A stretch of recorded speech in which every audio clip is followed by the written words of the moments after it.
আজকে একটা খুব সহজ পদ্ধতিতে চিকেন তৈরি করে রাখবো, যে চিকেনটা ব্রেকফাস্ট আর টিফিনে ভীষণ ভালো কাজে দেয়। 1/2 লিটার জলের মধ্যে 1/2 কেজি চিকেন, একটা বড় পেঁয়াজ, কয়েক কোয়া রসুন, কটা কাঁচা লঙ্কা, গোলমরিচ, নুন দিয়ে ভালো করে সেদ্ধ করে নেব। ইচ্ছে হলে এখানে গাজর দিতে পারো, আর ছোট্ট এক টুকরো বিট দিতে পারো, তাতে রঙটা খুব ভালো আসবে। ভালো করে সেদ্ধ করে এবার এটাকে আমি ঠান্ডা করে নেব। জলটা কিন্তু পুরোটা আমি শুকিয়ে ফেলবো না, হ্যাঁ, হাফ মতো করব। চিকেন স্টকটাও আমার চাই।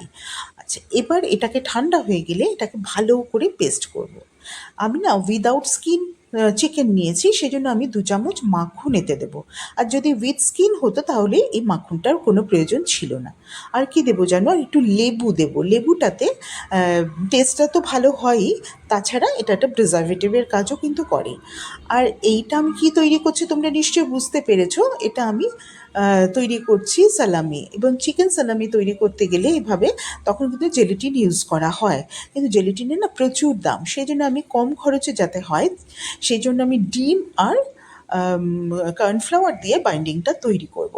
একটা ডিম আর প্রয়োজন মতো কর্নফ্লাওয়ার আমি এই 2 চামচ মতো কর্নফ্লাওয়ার দিয়েছি, দিয়ে খুব ভালো করে আমি এটাকে মিশিয়ে নেব। আচ্ছা, এবার যখন আমার পেস্টটা তৈরি হয়ে যাবে তখন সবার কাছে নিশ্চয়ই কফি মাগ থাকে। কফি মাগের মধ্যে ভরে মাইক্রোওয়েভে আমি বেক করে নেব। ডিমটা যতক্ষণ না শক্ত হয়ে যাচ্ছে, যেরকম করে আমরা কেক দেখি যে হয়েছে কি হয়নি, সেরকমভাবে টেস্ট করে দেখবে যে হয়ে গেছে কি না। করে এবার দেখবে কাপের থেকে কিন্তু অনায়াসে এটা উঠে আসবে, কোনো রকমের পরিশ্রম করতে হবে না। এবার দেখো সুন্দর করে কেটে রাখো চিকেন সালামি তৈরি হয়ে গেল। আর এটা তো আমি স্যান্ডউইচে তো ইউজ করতেই পারবো, এমনি ভেজেও খেতে পারবো, বাচ্চারা ভীষণ খুশি হয়ে যাবে। আর তাছাড়া এটা দিয়ে না আরও অনেক কিছু তৈরি করা যাবে, সেগুলো আমি পরপর তোমাদের পরে দেখাবো। আজ এইটুকুনিই থাক। সবাই ভালো থেকো, সুস্থ থেকো। আজ আসি।